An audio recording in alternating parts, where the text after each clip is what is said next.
Hey guys!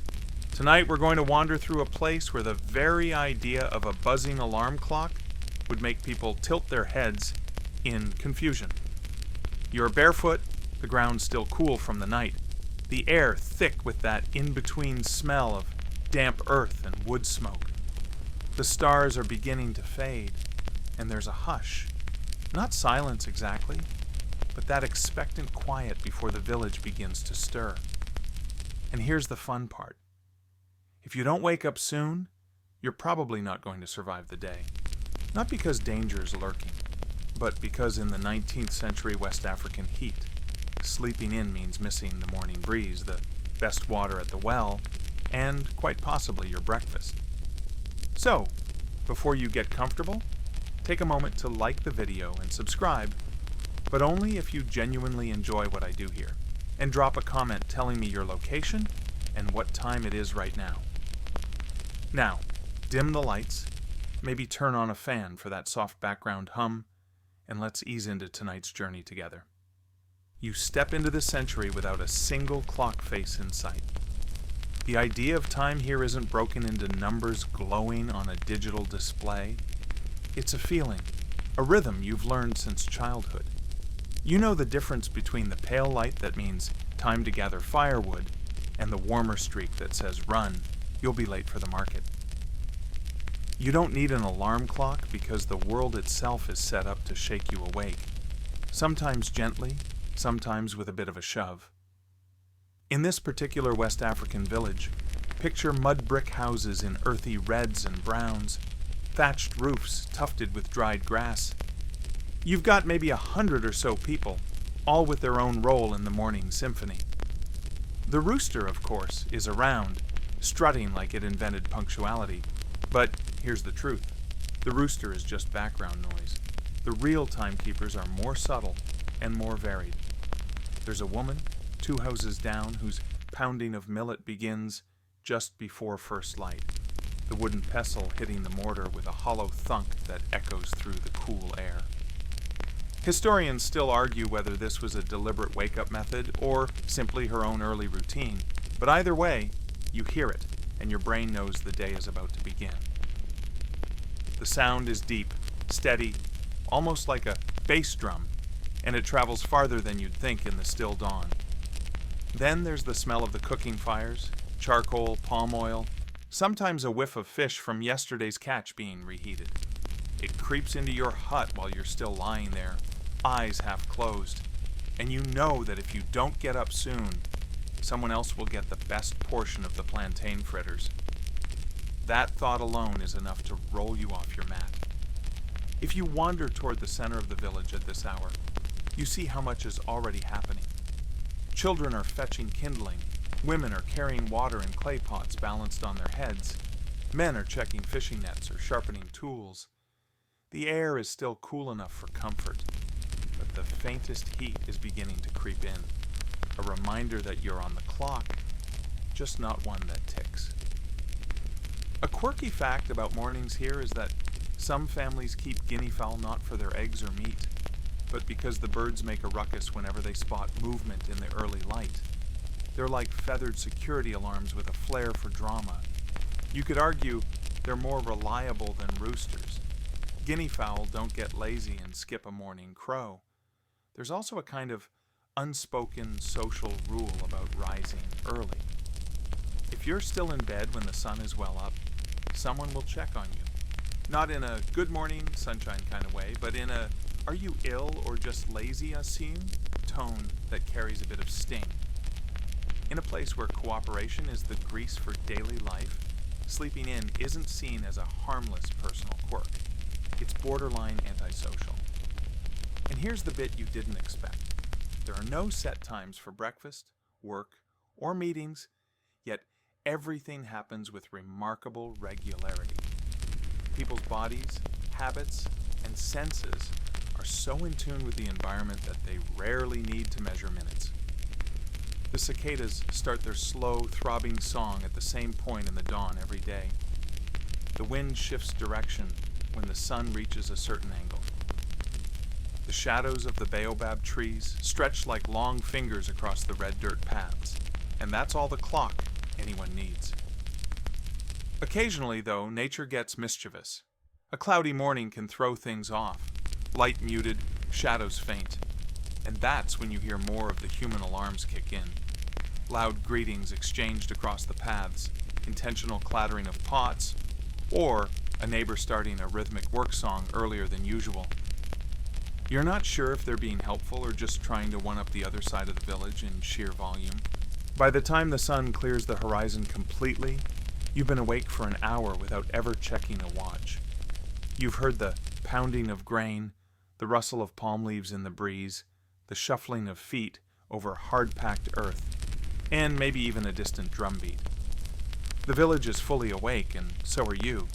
Not because you had to be, but because the world around you pulled you into the day whether you liked it or not. Tomorrow, you'll wake up the same way. No alarm clock, no snooze button. Just the steady unfolding of the morning, a ritual as old as the village itself, wrapped in sound, scent, and movement. You might miss it if you're used to the abrupt buzz of modern life, but here, that gentle tug into wakefulness feels natural, inevitable, and, if we're honest, a little more civilized than having your phone scream at you from the nightstand. The first thing you notice is the layering. Morning here isn't one sound, it's dozens, woven together in a way that somehow makes sense. You're still rubbing sleep from your eyes when you catch the low boom of a distant drum. Not the urgent, get your spear kind of drum beat, but a soft, measured thud-thud, pause, thud-thud. You can't quite translate it yet, but you know it's part of the day's opening score. From one side of the village, a woman begins to sing. It's not a performance, more like a half-melody she hums while sweeping dust from her threshold. The notes float into the cool air, mingling with the chatter of two men who are debating the best way to repair a canoe. Their voices rise and fall, punctuated by laughter that carries easily in the stillness. Somewhere, a baby wails. A dog answers, just because, and then the animals begin their chorus. Chickens cluck indignantly as if the sun is late. Goats add their nasal bleats, some wearing tiny bells that jingle whenever they shuffle. The sound is oddly reassuring. You don't need to open your eyes to know they're close. In fact, those bells are one of the village's most subtle alarm systems. When you hear them moving past your hut, you know the herder's on his way out to the grazing fields. If you want breakfast before he's gone, you'd better get moving. Historians still argue whether these animal sounds were actively harnessed as intentional wake-up tools, or if they simply became part of the morning soundtrack by coincidence. Either way, they're impossible to ignore. And they have their own timing. Roosters crowing a little before dawn, goats stirring when the first market-bound feet pass their pen, dogs barking when the children start their chores. There's also a rhythm to the human conversations. Early chatter tends to be short bursts, quick greetings, questions about water fetching, reminders about today's tasks. But as the light grows, the talk stretches, softens.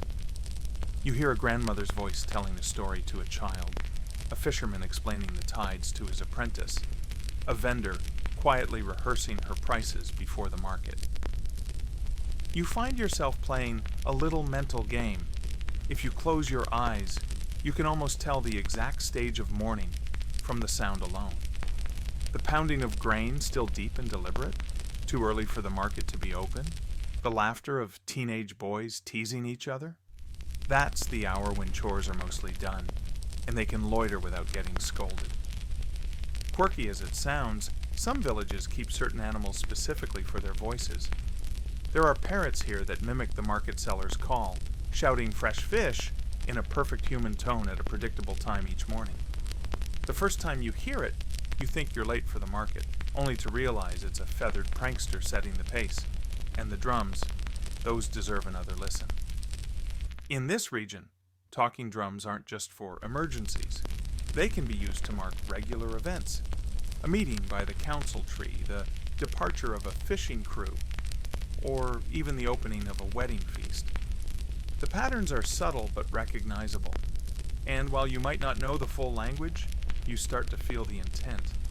A slow, spaced-out beat tells you there's still time before the heat. A brisker rhythm urges you to get moving. This is where the absence of mechanical clocks becomes obvious and oddly freeing. You're not watching numbers tick down. You're listening for cues, like living inside an ever-shifting playlist that everyone around you instinctively knows how to interpret. There's no anxiety about being 5 minutes late because the village isn't moving in minutes, it's moving in moments. Of course, there are exceptions. Some mornings, the chorus gets interrupted. Maybe a passing caravan arrives before dawn, bringing new voices, new smells, and even foreign instruments to the mix. You might wake to the unfamiliar plink of a stringed lute, the sound drifting between the houses as the travelers set up camp. On those days, the normal cues blur, and you have to rely on sight, the growing light, the way shadows slant, to guess the hour. One of the more charming parts of this village chorus is how it adapts to the seasons. In the rainy months, the sound of water dripping from the thatched roofs becomes part of the music, mixing with the softer, muffled tones of people working under shelter. In the dry season, the air carries sound farther, sharper. The goats sound closer than they are, the drums seem to echo twice as much, and even the laughter feels lighter. A little joke locals sometimes tell is that if you can't wake up here, you might already be dead, because there's no way all this noise wouldn't pull you back into consciousness. It's teasing, sure, but also a reminder. Life here begins with participation. The chorus doesn't wait for you. You join it, or you're left in the quiet, which in this place is almost suspicious. By now, you've stopped thinking of these sounds as noise. They're signposts. You wake to the village not by force, but by familiarity. Every layer guiding you from dreams into the day. And as you step outside into the pale gold light, the chorus shifts again, becoming the background score for whatever comes next. You can always tell when it's market day here. Even before the first real light of dawn spills across the packed red earth, there's a different tone to the air, a sense of anticipation, like the village itself has taken a deep breath. You wake to footsteps, quick and purposeful, as traders shuffle past with baskets balanced high, the woven reeds creaking softly under the weight. Somewhere close, the faint rustle of palm fronds being tied into shade canopies signals that someone's already claiming their spot in the market square. The market is more than a place to buy food. It's a social engine, a hub for gossip, matchmaking, and news from far-off places. On market mornings, the first wave of traders often doubles as the unofficial alarm clock for anyone still lingering in bed. They don't tiptoe. Their conversations carry through the still air, snippets of prices and good-natured insults thrown at friends they spot in the dim light. You hear the clink of cowrie shells as someone counts out change in advance, the rhythmic swish of a broom sweeping a stall, and the soft thump of calabash bowls being stacked. These sounds start earlier than most people would choose to wake, but here, it's impossible not to absorb their energy. Historians still argue whether market day wakefulness was entirely practical, merchants guarding their best produce by arriving first, or partly competitive, a display of discipline and status. The earlier you showed up, the more committed you seemed. Either way, it worked. By the time the faint gray in the sky turns gold, the market square is already half full. A quirky detail? In some towns, early traders have a little ritual to keep themselves alert before the first customers arrive, passing around a shared gourd of spicy, pepper-infused water. One sip, and your sinuses clear like someone opened a window in your head. It's not exactly coffee, but it does the job, perhaps too well for someone hoping to drift back to sleep. The smells alone could wake you. Smoked fish laid out on mats, the sharp tang of fermented locust beans, earthy yams still clotted with soil, and the bright citrusy bite of freshly cut limes. All of it drifts past as traders move in, setting the day's sensory clock. If you're late to the market, the best goods are gone, replaced by the less photogenic leftovers. That's motivation enough to drag yourself out of bed. Some vendors announce their arrival with song, short, catchy chants that advertise what they're selling.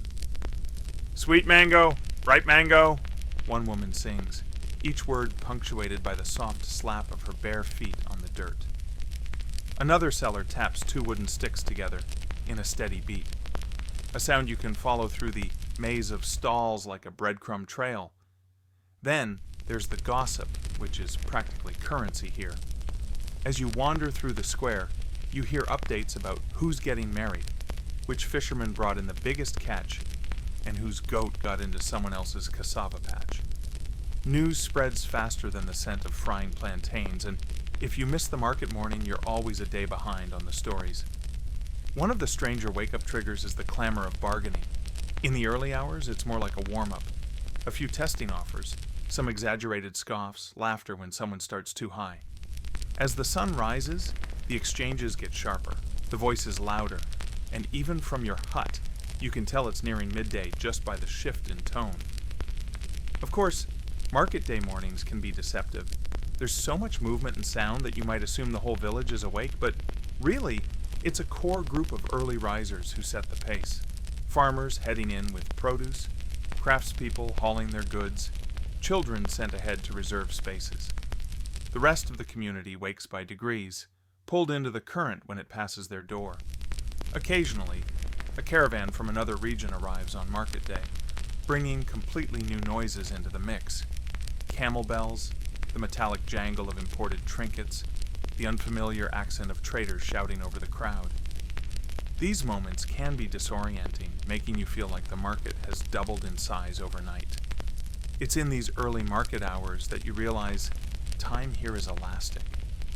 There's no fixed opening time, but everyone somehow agrees when the day has begun. The first rush of arrivals is followed by a brief lull, and then the square bursts into full activity, as though someone flipped an invisible switch. No alarms, no schedules, just an unspoken consensus, carried on footsteps and voices. By the time the sun clears the treetops, the market chorus is unstoppable. Drums join in, not for messages today, but for atmosphere, their bright rhythms encouraging people to linger, buy more, laugh louder. If you've slept through all of this, you've either mastered the art of blocking out the world, or you've missed the best part of the day. That drumbeat you've been hearing in the background isn't random. In the 19th century West African morning, drums are as much a timekeeping device as a message carrier, and you're starting to pick up on the difference. The slow, deliberate thump that rumbled through the pre-dawn air earlier was just the warm-up. Now, the rhythms have shifted, more urgent, more intricate. Talking drums aren't called that for nothing. Skilled drummers can mimic the tonal patterns of language, essentially speaking across distances. Here that means the drum is both a clock and a bulletin board. The moment the beat changes, you know something specific is being said. Maybe calling the men to a meeting at the council tree or signaling the start of a communal work task. You step out of your hut and follow the sound, each beat bouncing off the mud brick walls and echoing down narrow paths. The drummers sit cross-legged, the drum's hourglass-shaped body tucked under one arm. They squeeze the chords to change the pitch, producing a voice-like rise and fall that you can almost, but not quite, understand. To you, it's music. To the villagers, it's a perfectly clear sentence. Historians still argue whether all communities used talking drums in this way, or if it was a specialized skill limited to certain ethnic groups. What's clear is that in places where the practice thrived, it created a kind of acoustic map of the day. People could hear the time, even if they didn't consciously think about it. A quirky fact? Drummers sometimes slipped jokes into their morning signals, harmless teases that everyone in earshot would understand. Imagine your alarm clock announcing, "Time to wake up, and don't forget you still owe Auntie Kofi 2 yams." Not exactly the neutral beep-beep you're used to. The sound carries far, especially in the cool, still air before the heat sets in.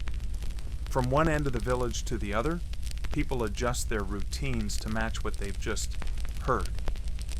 Farmers grab their tools, women wrap their cloths tighter around their waists before heading to the fields, children finish their chores a little faster. The drums also act as an early warning system for unusual events. If a trader's caravan is spotted on the horizon ahead of schedule, the beat shifts, faster, brighter, like a ripple running through the community. This means you might be sprinting to the market before you've even had breakfast. Other times the message is more ceremonial. A wedding procession forming? A coming-of-age ritual about to begin. But here's the clever part. There's no fixed drum o'clock. Instead, the drummers adjust the timing based on environmental cues. If the sunrise is slower because of heavy clouds, the morning call might be delayed a few minutes. If it's a blazing clear day, they might start earlier, knowing the heat will push everyone indoors sooner. You watch as a young apprentice practices beside an older drummer, his hands still clumsy, his pitch wobbly. The older man grins and shakes his head, correcting him with a sharper squeeze on the chords. There's no paper timetable here, just oral instruction, muscle memory, and a finely tuned ear. Occasionally, the drums and the market overlap in their wake-up role. On certain days, a drummer will wander through the square at dawn, blending announcement with entertainment. The beat is steady enough to signal the time, but lively enough to make you want to move.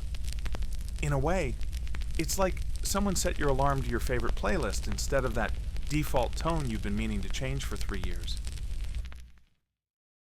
The rest of the village responds in layers. First, the closest households stir, then those farther away. Dogs bark at the sound, goats shuffle toward the noise, and within minutes, the sleepy calm has dissolved into the rhythm of the day.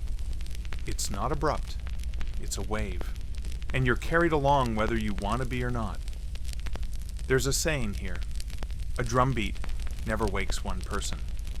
It's a reminder that life is communal, and that messages, whether about work, celebration, or danger, are meant to move through everyone at once.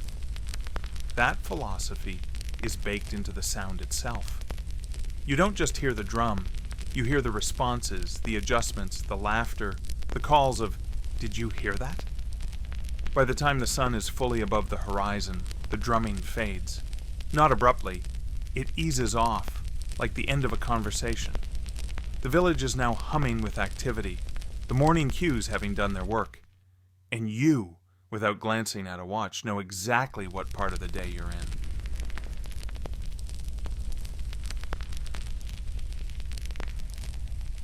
You start to realize the village has a kind of invisible clock, hidden in its treetops.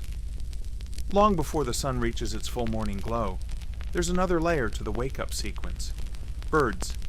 Not just any birds, but specific voices at specific times, as if feathered timekeepers have been assigned shifts. The first to break the night's quiet is a deep-throated coo-call. Its call, slow and bubbling, drifting through the half-light like someone muttering, "It's nearly time." A few minutes later, the shrill piping of the red-cheeked cordon bleu cuts in, bright and quick, the avian equivalent of shaking someone by the shoulder. These aren't random. Locals know exactly what each call means. You hear them, and, without thinking, gauge how much darkness is left.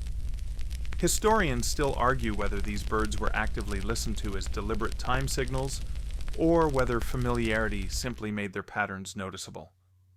But you've already caught yourself waiting for one call to follow another, like links in a chain pulling you toward daylight. A quirky fact? Some elders swear they can tell the difference between a clear sky call and a storm's coming call from the same species. The idea is that the birds pitch their notes differently based on air pressure or humidity, your own feathery meteorologists. You're not entirely convinced, but after hearing the cuckoo's unusually clipped calls on a muggy morning, you start to wonder. The villagers use this birdsong calendar with casual precision. A woman stepping out to light her fire might glance at the horizon, hear the first sunbird's whistle, and say, "I have time to finish grinding millet before the goat bells." No clock face, just instinct honed over years. As the light grows, the air fills with competing choruses. Weaver birds chatter from their grass-woven nests, baubles add liquid warbles, and every now and then, an African fish eagle cries out from near the river, a sound so clear and ringing it cuts through every other noise. If you're still lying in bed by that point, you're already behind. You follow the sounds through the village paths and notice how the human and bird routines mesh. Grain pounding seems to start after the first weaver bird chorus. The children fetching water tend to leave just after the hornbill calls. Whether by tradition or unconscious adaptation, the village has synchronized itself to these winged alarm clocks. It's not always the same birds in every season. During the dry months, species from farther north migrate here, adding new notes to the dawn playlist. In the wet season, the air is thick with insects, and the birds wake earlier to hunt, shifting everyone's sense of the morning forward. The villagers adapt without fuss. No one grumbles that, "The alarm's early today." They just move with the change. Sometimes the birds and the drummers end up in a kind of duet. A slow, low drumbeat from the far side of the village is answered by a burst of starlings from the baobab tree, their metallic calls clanging like tiny bells. You could almost believe they're in on the plan, announcing to the rest of the wildlife, the humans are stirring. One morning, you watch an elder teaching a child to imitate bird calls. They crouch in the dust, cupping hands to mouths, producing surprisingly accurate whistles and clicks. The elder explains that knowing these calls isn't just for hunting, it's for orientation. If you know the birds, he says, you know the time, the weather, and the news. That last part makes you smile. Apparently, even birds can be gossips here. And sure enough, some calls aren't just about time, they're warnings. The agitated scream of guinea fowl can mean a predator is near, or simply that someone's goat has wandered too close. Either way, it's an early alert that changes the morning's pace. The same sound that sends the fowl scattering might send the herder jogging after his strays. By now, you've stopped thinking of the bird chorus as background noise. It's as deliberate and structured as any human alarm system. Just one that can also take flight and disappear into the trees when it's done. You catch yourself lying still for a moment after each key call, listening for the next, piecing together the invisible schedule that no one wrote down, but everyone follows. When the last of the morning birds fade into the chatter of the day's regular flocks, the change is obvious. The sounds are less sharp, less urgent. The clock in the treetops has struck, time to get on with it, and the village answers, feet moving, tools clinking, breakfast fires flaring bright. By now, you've tuned your ears to the sound of mornings here, but the people around you aren't just listening, they're watching. Before the first pot of millet porridge even steams, elders are already reading the sky. Not in the poetic way you might read clouds while lying in a hammock, but with the practiced precision of someone who has lived without clocks their entire life. You notice it first when an old man, leaning on his carved walking stick, squints toward the horizon. The sky isn't fully bright yet, but there's a subtle shift in the blue. Lighter near the east, still a deep indigo overhead. He nods, mutters something under his breath, and shuffles off to start his day. Later, you learn that nod means he's gauged the first working light, the point when shadows start to stretch, but the heat hasn't yet begun its climb. Historians still argue whether these sun and shadow readings were taught as formal lessons or picked up through lifelong observation. Either way, they're astonishingly accurate. A farmer will glance at the length of the shadow cast by the baobab tree and say, "We have time to weed one more row before the sun is on our backs." No measuring stick, no wristwatch, just instinct and geometry learned from years of watching the same trunk at the same angle. A quirky detail? In some places, children are taught to use their own shadow as a clock. Stand in the same spot each morning. Look at where your shadow's head touches the ground, and you know whether it's time for chores, school, or food. On cloudier mornings, it becomes a kind of game, trying to guess the hour without the sun's help, a challenge that usually ends in laughter when the elders shake their heads and say, "Too early, go fetch water." The colors of the sky are another set of cues. A pale, washed-out dawn means clear weather ahead. A deep gold rim along the horizon might hint at heat arriving sooner.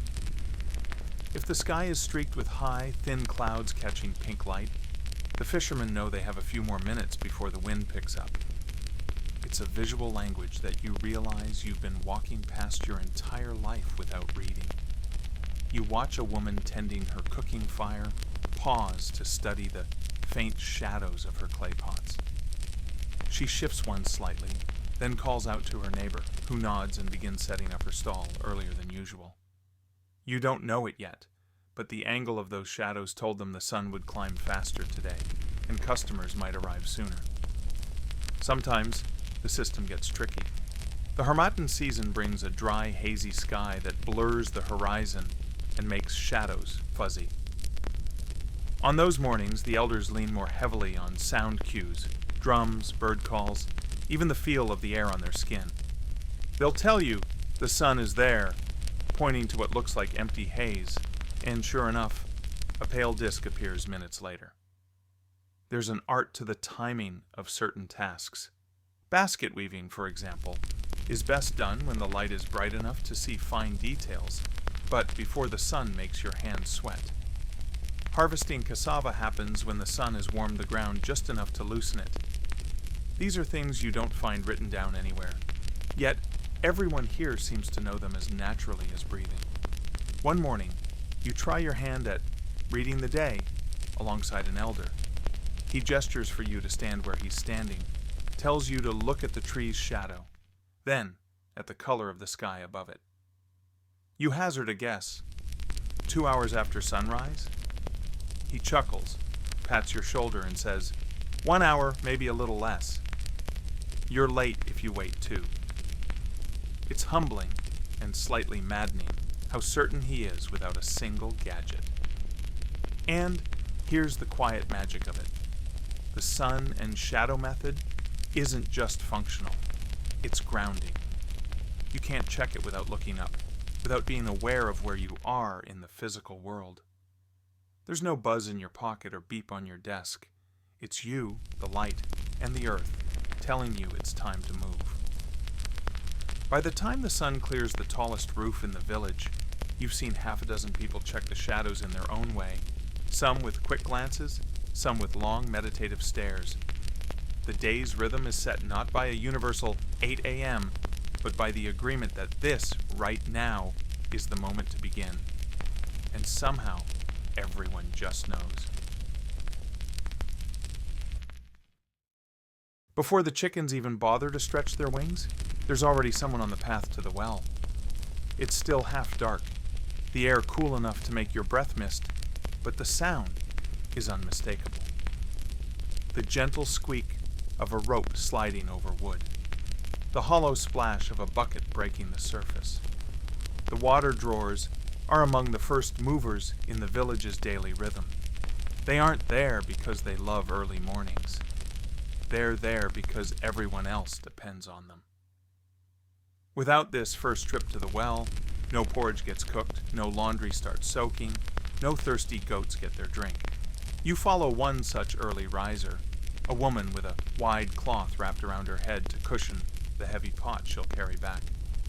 She doesn't seem to hurry, but her pace is steady, like she's done this 1,000 times before, which she has. At the well, she greets another woman already hauling up her second bucket. They exchange a few quiet words, a laugh, and then the second woman tips her pot into a smaller basin for a girl, probably her daughter, who has just arrived yawning. This exchange, you realize, is more than just water collection.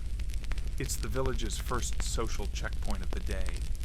Here, whispered updates are traded before the wider world stirs. Who was sick last night? Who will be traveling? Has the fisherman returned? Sometimes the news is serious, sometimes it's about whose goats wandered off. Either way, it spreads with the speed of a morning breeze. The sound of water itself becomes part of the wake-up system. A bucket hitting the surface makes a sharp plunk that cuts through the dawn stillness. Pots being set down on the well's edge give a muffled thud. When someone tips a full pot into another container, the splash is loud enough for nearby houses to know the first water has arrived, and therefore, it's time to start the fire for breakfast. Children learn this rhythm young. A toddler might toddle after their mother carrying nothing but a tiny cup, more symbolic than practical. Slightly older kids are tasked with holding the rope while an adult hauls or fetching a stick to prop the well cover open. It's both a chore and a training ground for the responsibilities they'll take on later.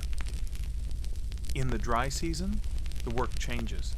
The well might be deeper, the rope longer, and the effort greater. The sound of the rope's creak becomes slower, heavier, as the bucket climbs a longer distance. Sometimes the water is cooler and sweeter at this time of year, and the women take a moment to sip before balancing their loads for the walk back. The walk home is a quiet parade of purpose. Each person carries water differently, on the head, on the hip, in both hands, but all move with a kind of practiced grace. It's almost hypnotic, watching them avoid spilling even a drop while stepping over roots and stones. Along the way, they might pass someone heading to the fields, who greets them not with "good morning," but with "you're early," or "you've already fetched." A nod to the shared awareness of time. Sometimes, when the sun is just starting to brighten the horizon, you'll see the first faint steam rising from cooking fires. That's the sign that the water drawer's work is already shaping the day for everyone else. Without them, the village's clock would simply run late. It's easy to imagine that in the days before mechanical clocks, or in places where they never mattered, this was the real morning bell. The well's rope creak, the bucket's splash, the sound of bare feet returning along the path.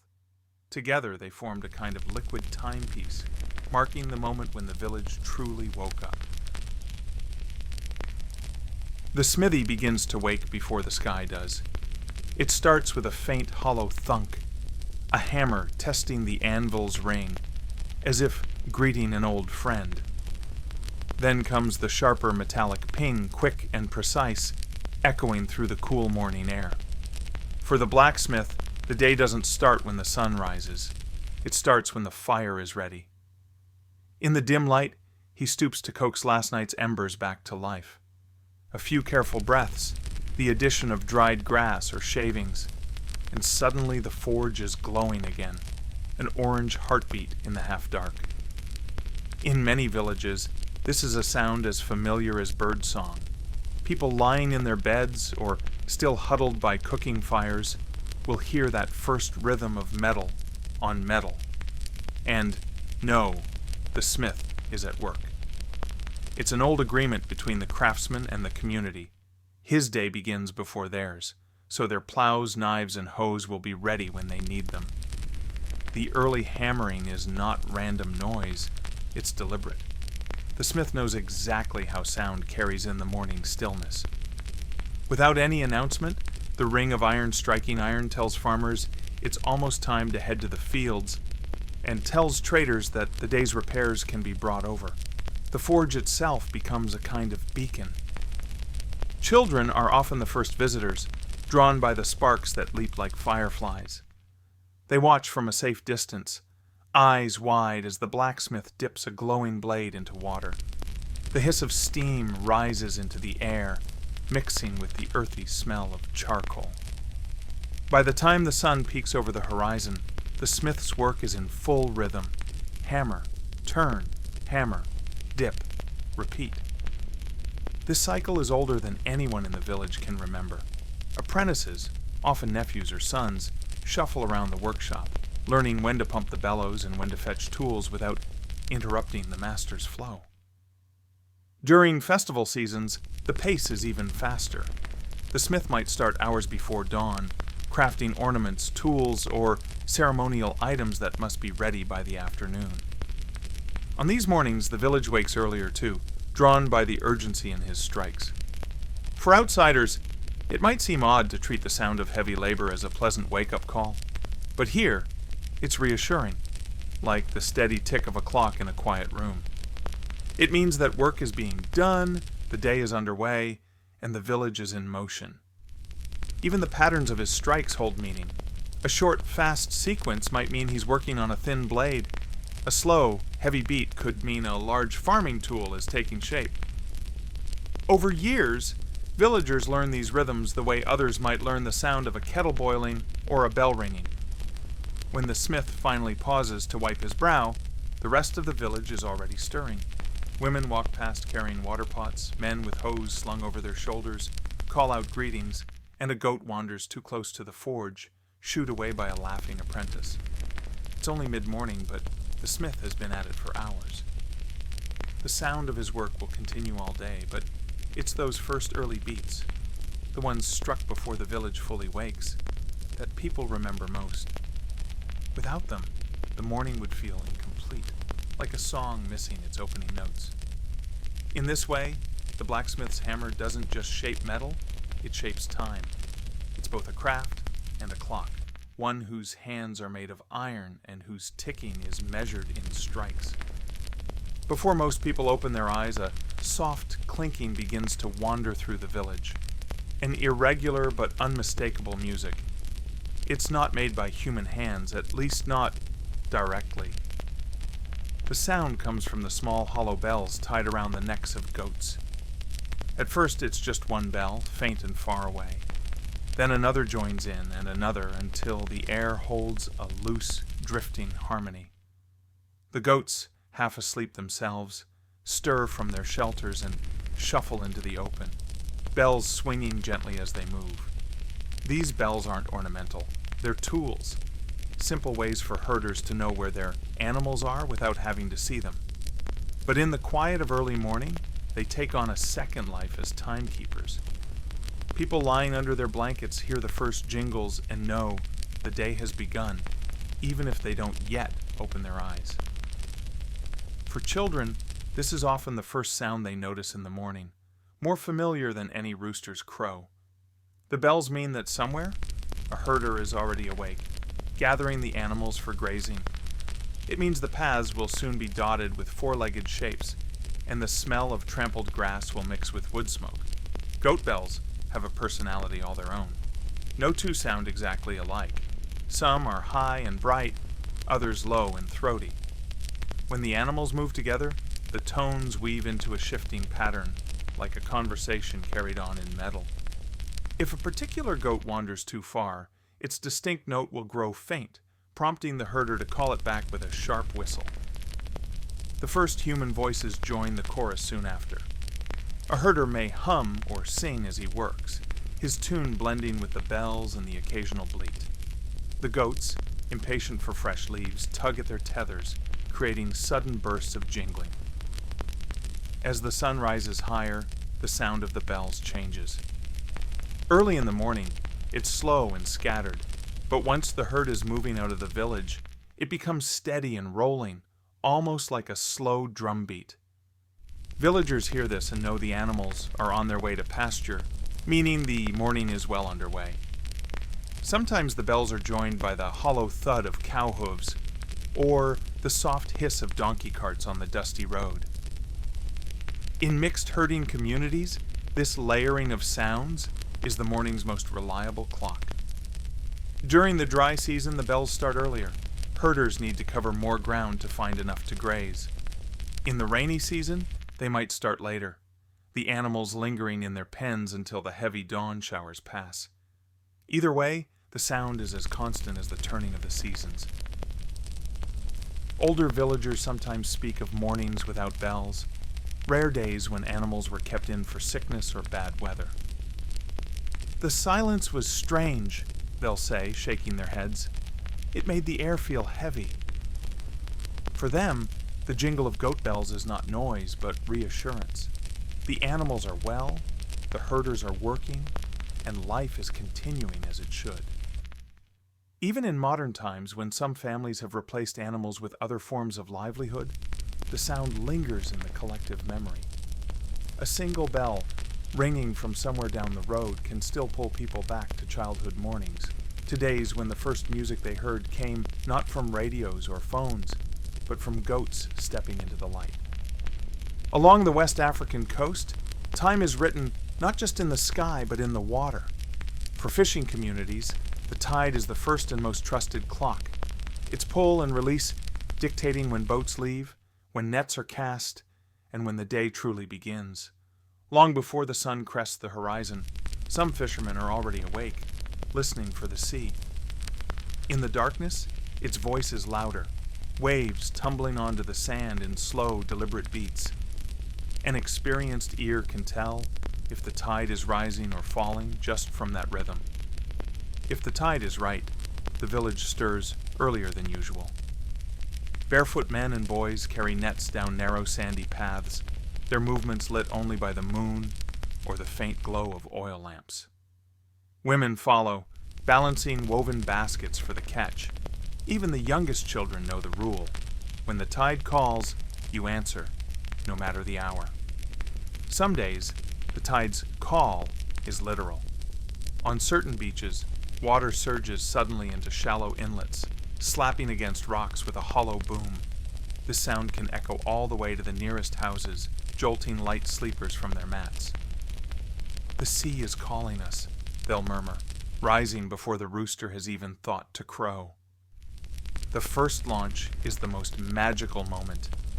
Canoes painted in bright patterns are pushed over the wet sand, their hulls scraping softly until they float free. Men climb in, paddles ready, while others secure lanterns at the bow. The glow of these lamps dances across the black water, marking the path to the open sea. Out past the breakers, the ocean air is cooler and sharp with salt. In the distance, more canoes bob like fireflies, each guided by a crew who knows exactly how long they have before the tide turns. Time here is not counted in hours, but in movements. How far the tide will pull them out, how soon they must paddle back before currents grow strong. Back on shore, those left behind have their own tide watch. Women sit in small groups, their eyes shifting from the sky to the waterline. A retreating tide means boats will soon return. Children play on the wet sand, but keep a respectful distance from the deeper channels where water rushes like a river. The return is signaled first by sound, the creak of paddles, the slap of water against wooden hulls, voices calling to one another over the waves. As the boats draw closer, the village comes alive. People run to the shore, some to help pull in the catch, others to claim the freshest fish before the baskets are even set down. This tide-driven rhythm shapes not just the morning, but the whole life of the community. Meals, meetings, even weddings are planned, with an eye on the water. Elders say that ignoring the tide is like ignoring the sun. You can try, but you'll pay for it later. In the dry season, when winds are steady, the tide's schedule is predictable, almost comforting. But during stormy months, it can be fickle, shifting in ways that keep fishermen on edge. On those mornings, the sea may stay strangely quiet, its usual booming absent. People wait, scanning the horizon, until the first restless surge breaks the stillness, and the day begins in earnest. For those who have grown up here, the sound of the tide is a lifelong alarm. Even after moving inland, former fishermen say they sometimes wake in the dark, thinking they've heard the sea calling them to work. In their dreams, the moonlight still glints on wet sand, and the boats are always ready to launch. In many inland West African villages, the change of night today is marked by a ritual as old as the settlement itself, the night watch handover.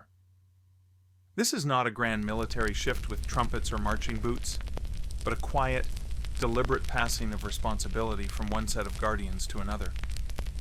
The night watch is made up of men, sometimes joined by older boys who take turns patrolling the village perimeter, walking the main paths, and tending the fires that keep predators and unwelcome spirits at bay.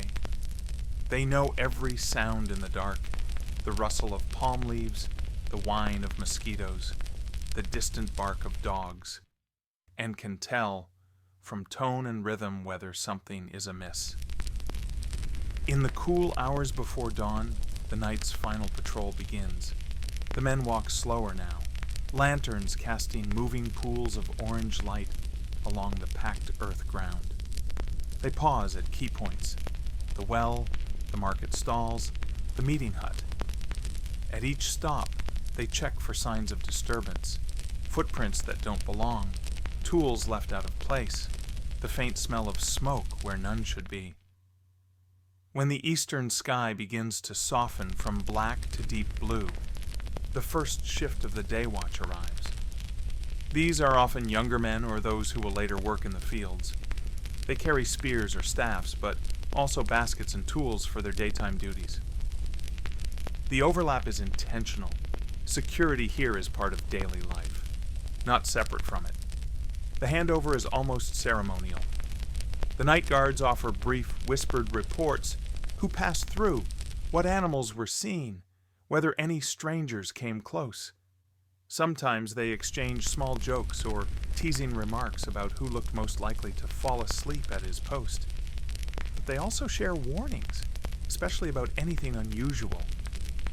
Once the day watch has been briefed, the night guards peel away in ones and twos. Some head straight home to sleep. Others stop at the early rising kitchens where women are already tending cooking fires. A guard might accept a bowl of steamy millet porridge, eating it slowly as the village around him wakes. For light sleepers, the sound of the night watch handover is their first hint of morning. They hear the low murmur of men's voices, the soft clink of spears or walking sticks, and the crunch of sandals on dry earth. Dogs stir and wag their tails, recognizing familiar steps. In the dry season, when nights are cold, the changing of the watch brings with it a welcome wave of heat from the fresh fires the day guards light along the outer paths. These flames are brighter than the night's embers, a clear signal that the village has moved into daylight mode, even if the sun itself is not yet visible.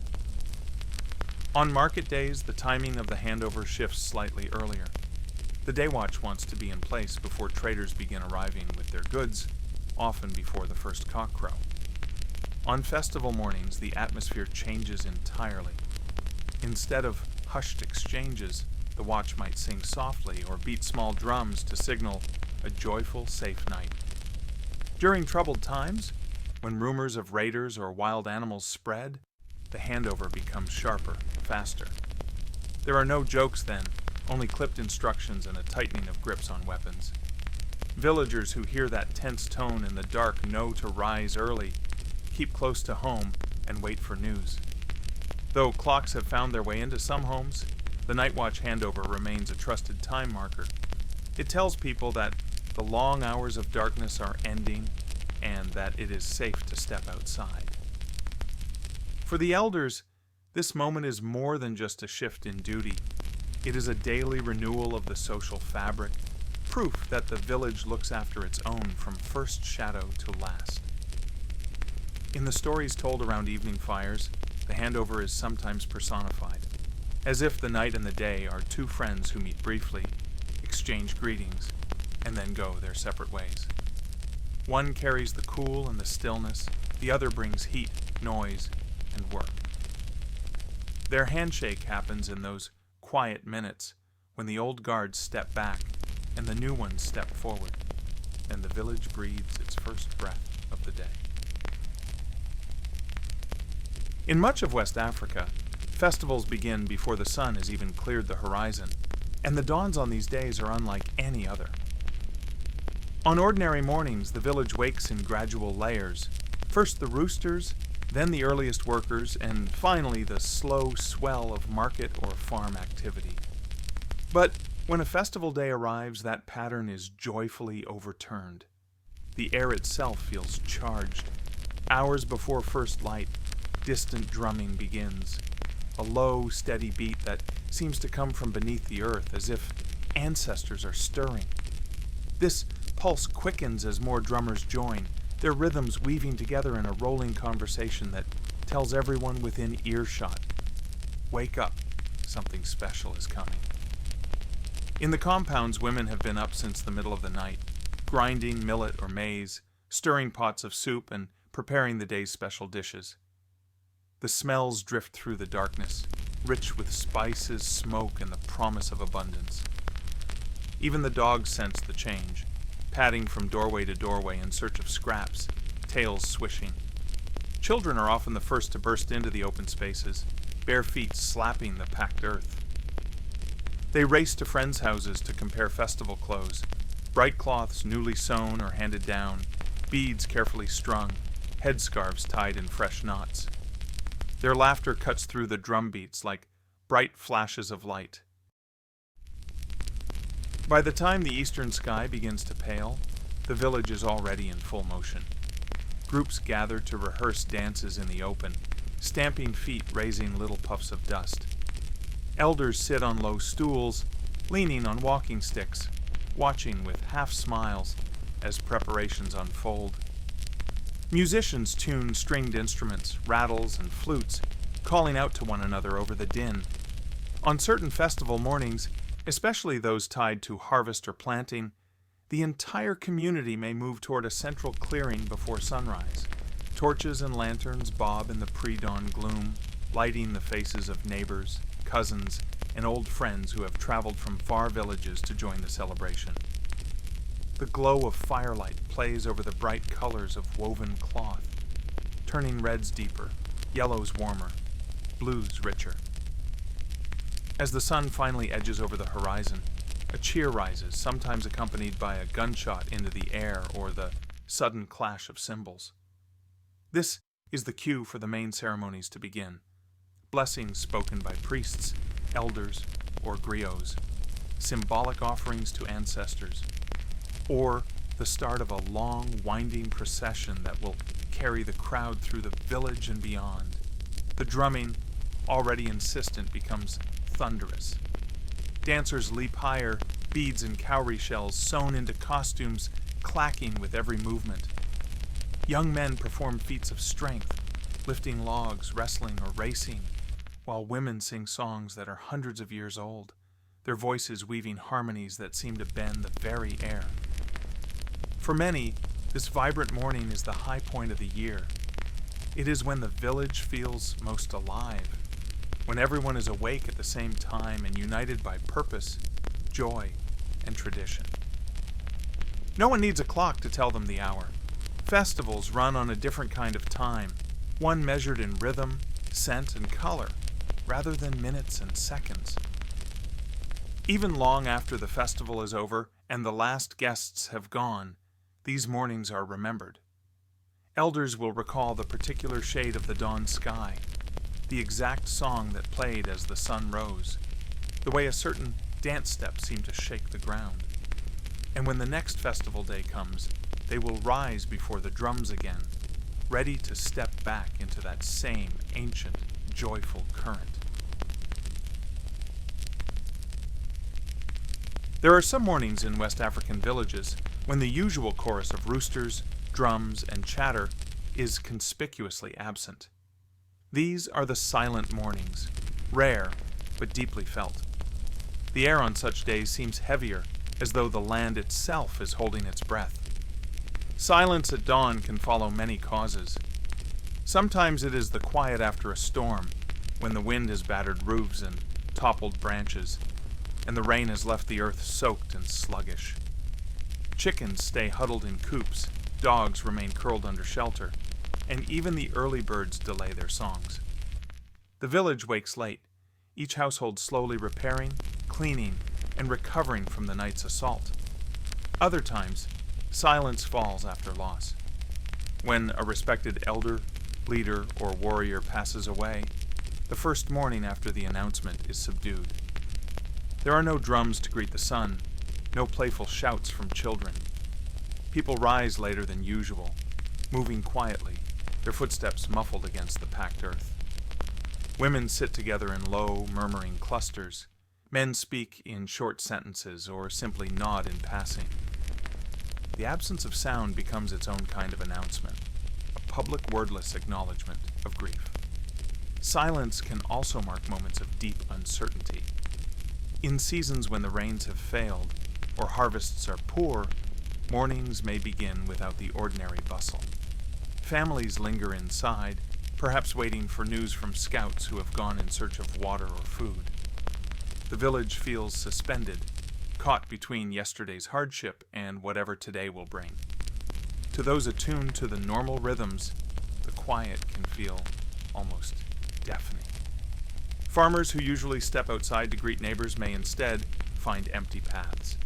The absence of the smithy's early hammering or the marketplace's first chatter is striking. Even the animals seem to sense it, their movements slower, more deliberate. Yet silence is not always sorrowful. There are also sacred mornings when quiet is intentional. Before certain rituals or initiations, the community may agree to keep the early hours hushed as a form of spiritual preparation. On such mornings, even the smallest sounds, a broom sweeping, a pot lid lifting, are softened. People walk as if the ground itself might shatter if stepped on too loudly. In these moments, silence is a shared act of respect and focus. It builds anticipation for what is to come, holding the village in a fragile balance until the agreed hour arrives and the first signal, often a single drumbeat or chant, breaks the stillness. What unites all these silent mornings is their memorability.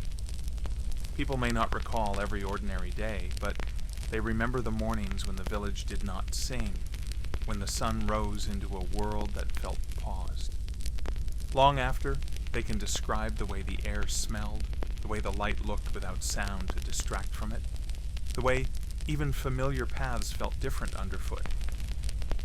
In a culture where sound is central to the marking of time, the absence of sound becomes its own kind of clock, a moment out of the ordinary, set apart from the flowing stream of daily life. You're starting to sense it now, the way the villagers' daily soundscape acts like an invisible net catching everyone in the same rhythm. But what happens when that net gets tangled? The rainy season has a way of messing with timekeeping, and not just because clouds block the sun. Picture this. The night before, rain drums on every roof, a steady roar that turns into a lullaby by midnight.